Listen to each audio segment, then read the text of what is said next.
Hello दोस्तों, welcome back to my channel Himanshu classes. दोस्तों, नियोजित शिक्षकों का जो बहुप्रशिक्षित मांग है राजकर्मी का दर्जा, उसके लिए नियोजित शिक्षकों ने लगातार आंदोलन किया और आंदोलन एक ऐसा ऐतिहासिक आंदोलन साबित हुआ जिसके बाद सरकार को आश्वासन देना पड़ा वार्ता को लेकर के। लेकिन अभी की जो स्थिति है उसको देखते हुए ये कुछ प्रश्न उठने लाजमी है। ये प्रश्न क्या क्या है वो मैं आपको बताता हूं। ये प्रश्न है कि क्या नियोजित शिक्षक और सरकार के बीच राजकर्मी के दर्जे को लेकर के वार्ता अगले 4 से 5 दिनों में हो जाएगी।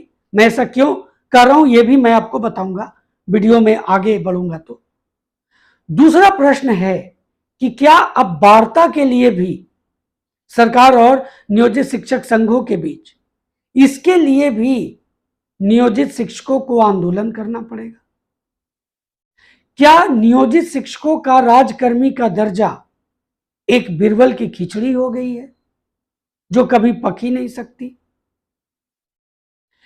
प्रश्न बहुत से हैं।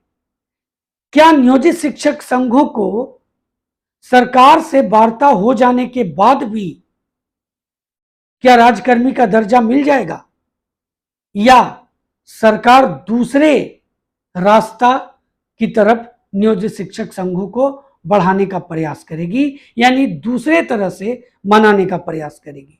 इन्हीं कुछ महत्वपूर्ण मुद्दों पर मैं आज आपके साथ चर्चा करने जा रहा हूं। तो दोस्तों, बहुत ही इंपॉर्टेंट वीडियो है। इसमें मेरा खुद का एक व्यक्तिगत राय है और मैं हमेशा आपके लिए इस तरह की बातें अपने चैनल के माध्यम से लेकर के आता रहता हूं। और बहुत सी चीजें जो मैं आपके बीच में रखता हूं, मैंने देखा है वो कहीं ना कहीं ऑथेंटिक साबित होते हैं। ऐसा नहीं है कि मैं सरकार से रिलेटेड हूं, मैं बीपीएससी से रिलेटेड हूं, या कोई शिक्षक संघों से मेरी बातचीत हुई है। जो भी चीजें हुई हैं वो आज के परिदृश्य में जो सामने आती है उसी आधार पर मैं अपनी बात को आपके बीच में रखता हूं। तो चलिए सबसे पहले ये जानते हैं कि ये जो राजकर्मी का दर्जा है, इसको लेकर के सरकार और शिक्षक संघों के बीच जो वार्ता होने की बात कही गई, जब 11 जुलाई 2023 को जब नियोजित शिक्षक संघों के आह्वान पर जब राजधानी में एकत्रित हुए तो एक ऐसा आंदोलन सामने आया जिससे सरकार सहम गई और सरकार ने आश्वासन दिया कि जैसे ही मॉनसून सत्र समाप्त होगा सरकार नियोजित शिक्षक संघों से वार्ता करेगी, चर्चा करेगी। फिर जब मॉनसून सत्र समाप्त हुआ तो उसके बाद कहा गया कि विपक्षी एकता को लेकर के जो बेंगलोर में मीटिंग है उसके बाद इस पर वार्ता होगी। वो भी समाप्त हो गया, समय बीतते चले गए। इसको लेकर के नियोजित शिक्षक बहुत ही अपने आप में असमंजस महसूस करने लगे और इसको लेकर के 3 मीटिंग हुई। एक जो माध्यमिक शिक्षक संघ के महासचिव हैं शत्रुघ्न प्रसाद सिंह, उन्होंने जाकर के माननीय लालू प्रसाद यादव, तेजस्वी यादव से चर्चा की, माननीय उप मुख्यमंत्री तेजस्वी यादव से। उनके तरफ से उन्हें भी आश्वासन मिला। उसके बाद दोस्तों, प्राथमिक शिक्षक संघ के अध्यक्ष ब्रिजनंदन शर्मा वो भी गए, वो भी मिले, उन्हें भी आश्वासन मिला।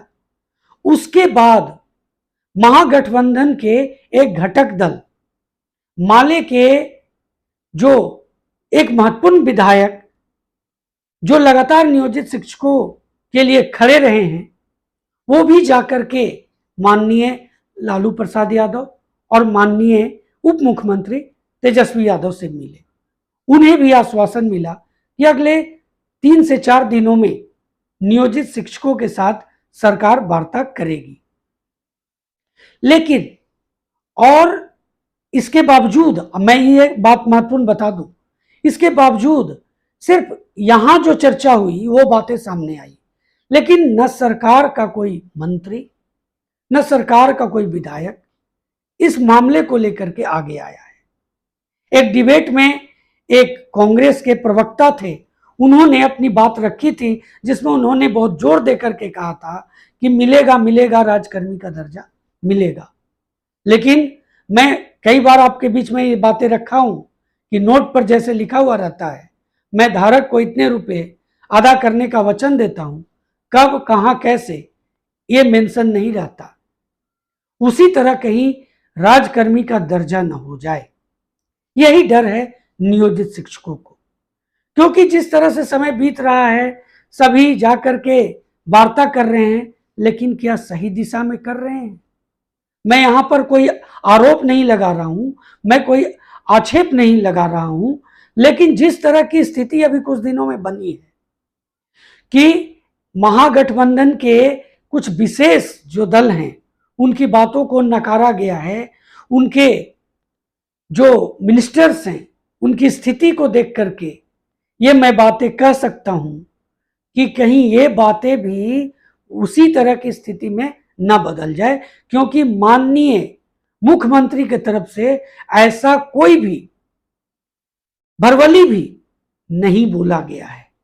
इन दिनों जैसे मॉनसून सत्र समाप्ति के बाद विपक्षी एकता का जो सम्मेलन हुआ, महासम्मेलन हुआ बेंगलोर में, उसके आने के उपरांत भी, उसके साथ ही साथ जब भी मीडिया जो लगातार नियोजित शिक्षक की बातों को सामने रखती है, नियोजित शिक्षक की बातों को हमेशा रखी जाती है, लेकिन जब माननीय मुख्यमंत्री के सामने ये मीडिया आती है तो कभी भी नियोजित शिक्षकों की बात नहीं करती। सिर्फ जो महत्वपूर्ण बातें हैं, जो सरकार से जुड़े मसले हैं, वो जरूर रखी जाती है, लेकिन नियोजित शिक्षकों को लेकर के कभी भी सवाल माननीय मुख्यमंत्री से नहीं पूछे जाते कि नियोजित शिक्षकों के मामले में आपकी क्या राय है, उनसे आप कब वार्ता करने जा रहे हैं। इस तरह का सवाल किसी भी मीडिया की तरफ से, मैं आरोप नहीं लगा रहा हूं, एक शिकायत जरूर कर रहा हूं कि किसी भी मीडिया की तरफ से ये सवाल नहीं पूछा जाता। और इसी को देख करके कहा जा सकता है कि कहीं राजकर्मी के दर्जे की मांग को लेकर के भी जो लगातार आंदोलन कर रहे हैं नियोजित शिक्षक, अब जो वार्ता की बात आ रही है, वार्ता को लेकर के भी क्या नियोजित शिक्षकों को अब आंदोलन करना पड़ेगा कि आप हमसे वार्ता कीजिए, आप हमसे वार्ता कीजिए, नहीं तो हम ये करेंगे वो करेंगे।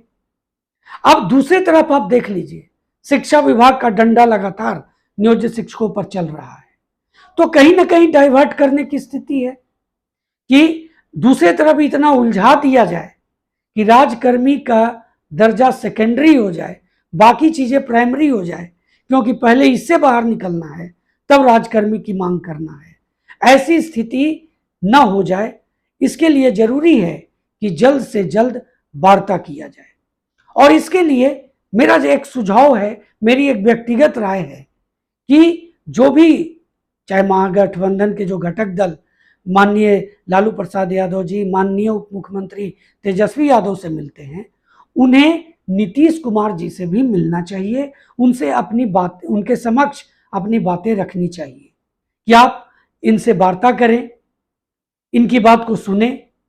जो शिक्षक संघ के जो अध्यक्ष हैं या महासचिव हैं, उन्हें भी ये प्रयास करनी चाहिए, एक लेटर ही जारी करनी चाहिए और उन्हें भेजना चाहिए माननीय मुख्यमंत्री के पास, क्योंकि जब तक वहां बातें नहीं पहुंचेगी तब तक बाकी जगह पर पहुंचना ना पहुंचना मेरे समझ से कोई विशेष महत्व नहीं रख रहा है, क्योंकि बहुत समय बीत रहा है और आने वाले कुछ दिनों में बीपीएससी एग्जाम भी ले लेगी और उसके बाद फिर नए शिक्षकों का भर्ती की प्रक्रिया हो जाएगी और फिर ये नियोजित शिक्षक भी सेकेंडरी हो जाएंगे, प्राइमरी नहीं रहेंगे।